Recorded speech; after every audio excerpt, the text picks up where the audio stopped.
అభ్యర్థులను ప్రకటించగా తెలంగాణ నుంచి 9 మంది అభ్యర్థుల పేర్లను ఖరారు చేసింది. 3 సిట్టింగ్ ఎంపీలకు మరోసారి అవకాశం ఇచ్చారు.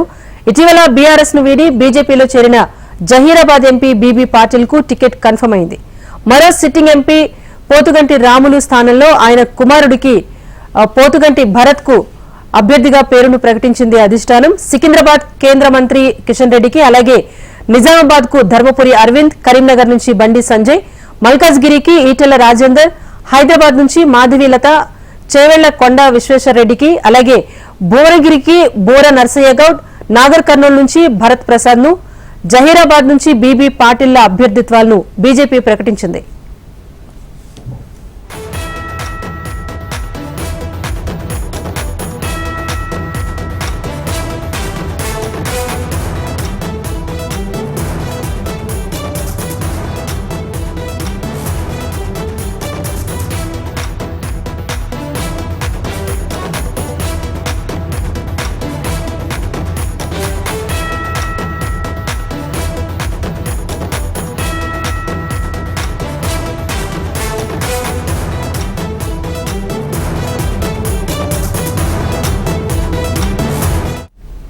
రైట్, మొత్తానికి బీజేపీ 195 మంది అభ్యర్థులతో కూడిన తొలి జాబితాను రిలీజ్ చేసింది. మొత్తంగా ఇందులో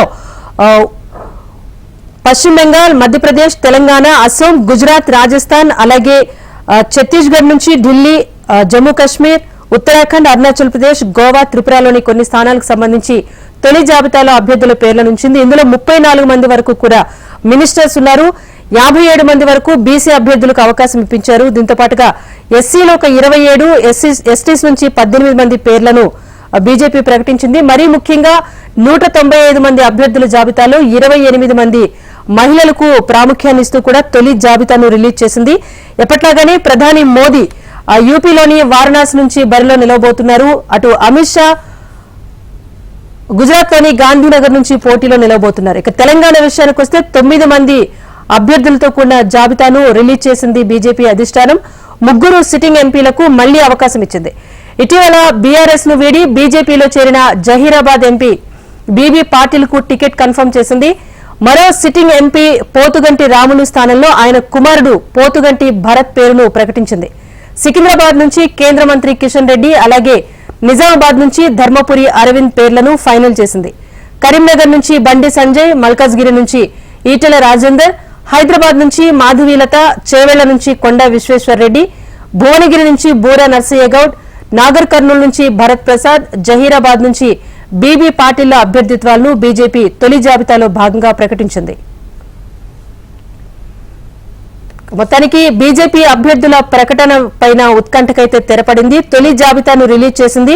ఊహించినట్టుగానే భారీ సంఖ్యలో 195 మంది అభ్యర్థులతో కూడిన తొలి జాబితానైతే రిలీజ్ చేసింది. తెలంగాణ నుంచి కూడా 5 నుంచి 6 స్థానాలకు ప్రకటన ఉంటుంది అనుకున్నప్పటికీ కూడా 9 స్థానాలకు సంబంధించి అభ్యర్థులైతే ప్రకటించింది. అప్డేట్ మా ప్రతినిధి రాజిరెడ్డి అందిస్తారు. రాజిరెడ్డి, చెప్పండి, సిట్టింగ్లకు మళ్లీ అవకాశం ఇచ్చారు. తెలంగాణలో సిట్టింగ్లకు అవకాశం ఇవ్వరు అనుకున్నా సిట్టింగ్లకే అవకాశం ఇవ్వడం జరిగింది. సో 5 నుంచి 6 స్థానాలు ప్రకటిస్తారనుకుంటే 9 స్థానాల వరకు కూడా ప్రకటన కూడా జరిగిపోయింది. సో ఏంటి తెలంగాణలో బీజేపీ అభ్యర్థుల ప్రకటనకు సంబంధించి, అలాగే అభ్యర్థుల గెలుపు అవకాశాలకు సంబంధించి అధిష్టానం చాలా స్ట్రాంగ్ గా నమ్ముతున్నట్టుగానే అనుకోవచ్చా? అంటే సిట్టింగ్లు 4 ఉన్నారు. 4లో 3కి మాత్రమే సిట్టింగ్లకు అవకాశం ఇచ్చారు. కరీంనగర్ నుంచి బండి సంజయ్, సికింద్రాబాద్ నుంచి కిషన్ రెడ్డి, అదేవిధంగా నిజామాబాద్ నుండి అరవింద్ 3కే ఇచ్చారు. అదేవిధంగా ఆదిలాబాద్ స్థానమైనటువంటి సిట్టింగ్ స్థానంలో స్వయం బాపురావు ఉన్నారు. అది స్వయం బాపురావు ఆదిలాబాద్ కాన్స్టిట్యున్సీని మాత్రము పెండింగ్ లో పెట్టారు. కాస్త స్వయం బాపురావుకు ఇది నిరాశ కలిగించే అంశం అని చెప్పుకోవచ్చు. ఇకపోతే కొత్తగా జాయిన్ అయిన వాళ్ళు అంటే సిట్టింగ్ ఎంపీలైనటువంటి బీబీ పాటిల్ జహీరాబాద్ నియోజకవర్గం నుండి నిన్ననే పార్టీలో చేరారు. ఈ రోజే అతనికి టికెట్ కన్ఫర్మ్ చేశారు. అంటే బీజేపీ కూడా బలమైన నేతలు, సిట్టింగ్ ఎంపీలు ఎవరైనా మళ్ళోసారి టికెట్ ఇస్తే గెలిచే అవకాశాలు ఉన్నాయనే ప్రాతిపదికన చూసిందని చెప్పుకోవచ్చు. అందులో భాగంగానే బీబీ పాటిల్ సిట్టింగ్ ఎంపీ బీఆర్ఎస్ నిన్ననే బీజేపీలోకి చేరారు. ఈ రోజు టికెట్ కన్ఫర్మ్ చేశారు. అదే విధంగా నాగర్ కర్నూలు కు సంబంధించినటువంటి సిట్టింగ్ ఎంపీ రాములు తనయుడు భరత్ కు టికెట్ కన్ఫర్మ్ చేశారు. నాగర్ కర్నూలు సిట్టింగ్ ఎంపీ రాములు కూడా 2 రోజుల క్రితం ఢిల్లీలో బీజేపీలో చేరారు. అయితే వీటికి కూడా టికెట్ కన్ఫర్మ్ చేశారు.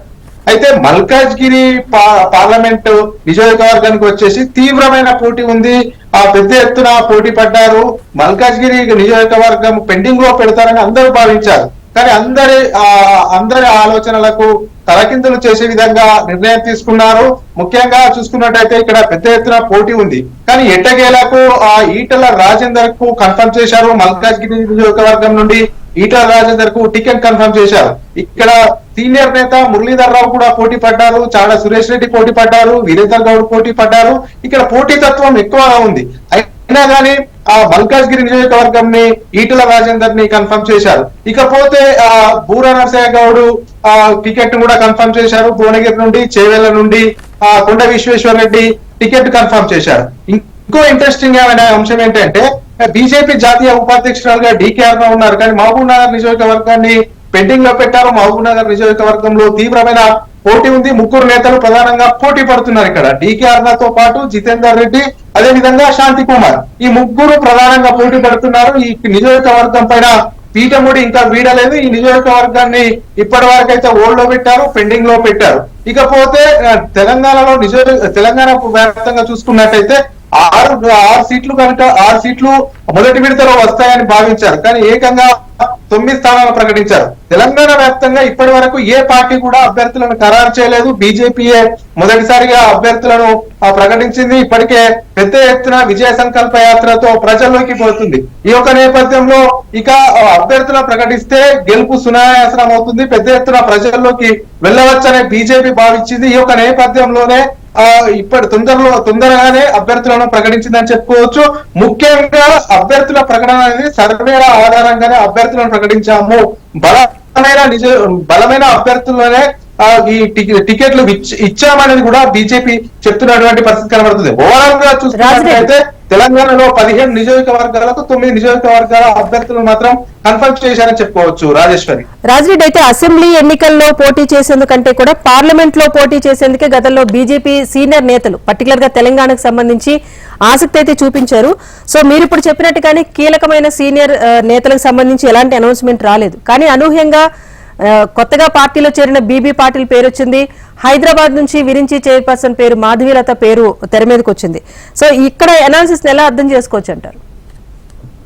అంటే బీజేపీ ఒకటే చెప్తా ఉంది, అభ్యర్థుల గెలుపు ఓటమిలను ప్రాతిపదికనే టికెట్లు ఇచ్చాము. ముఖ్యంగా సర్వేల ఆధారంగా టికెట్లు ఇచ్చాము. ఎవరైతే గెలుస్తారు, ఎవరైతే గట్టి పోటీ ఇస్తారు అలాంటి వారికే టికెట్లు ఇవ్వడం జరిగింది. ఎందుకంటే జాతీయ స్థాయిలో బీజేపీ 380 నుండి 400 సీట్లు కైవసం చేసుకోవాలని బీజేపీ చూస్తుంది. ఈ యొక్క నేపథ్యంలోనే బలమైన అభ్యర్థులను రంగంలోకి దించితేనే ఫలితాలు అనుకూలంగా వస్తాయని భావించిన నేపథ్యంలోనే ఎవరైతే సర్వేలో మంచి ఫలితాలు ఉంటాయి, మెరుగైనటువంటి ఫలితాలు ఎవరికి వస్తాయి, సర్వే రిపోర్ట్ ఆధారంగానే తీసుకొని ఈ యొక్క అభ్యర్థుల ఎంపిక చేశామనేది కూడా బీజేపీ వర్గాలు చెప్తున్నటువంటి పరిస్థితి. అంటే బీబీ పాటిల్ మొదటి నుంచి చూస్తే పెద్ద ఎత్తున స్పెక్యులేషన్ ఉండే, బీఆర్ఎస్ నుంచి బీజేపీలోకి వస్తాడు సిట్టింగ్ ఎంపీ బీబీ పాటిల్ అనేది పెద్ద ఎత్తున చర్చ జరిగింది.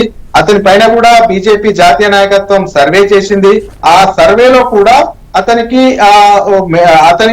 మంచి రిపోర్ట్ రావడం వల్లే అతనికి టికెట్ ఇచ్చారనేది కూడా పార్టీ వర్గాలు చెప్తా ఉన్నాయి. అదేవిధంగా విరెంచి హాస్పిటల్ సంబంధించినటువంటి మాధవీలత కూడా మొదటి నుంచి బీజేపీ టికెట్ ఆశిస్తున్నారు. ఆమె మీద కూడా సర్వే చేశారు. అంటే హైదరాబాద్ లో పోటీ పడుతున్నటువంటి అభ్యర్థులు ఎవరైతే ఉంటారో ఆ అభ్యర్థులను ప్రాతిపదికగా తీసుకొని వాళ్ళపైన సర్వే చేశారు. ఈ యొక్క నేపథ్యంలో ఆ సర్వేలో ఈమెకి మాధవీలతకు ఎక్కువగా అనుకూలంగా వచ్చింది. సానుకూలంగా వచ్చిన నేపథ్యంలోనే ఆమెకే టికెట్ ఇచ్చామనేది బీజేపీ చెప్తా ఉంది. అదే విధంగా నాగర్ కర్నూలులో కూడా చూసుకున్నట్టయితే సిట్టింగ్ ఎంపీ రాములు తనయుడు భరత్ కు టికెట్ ఇచ్చాము.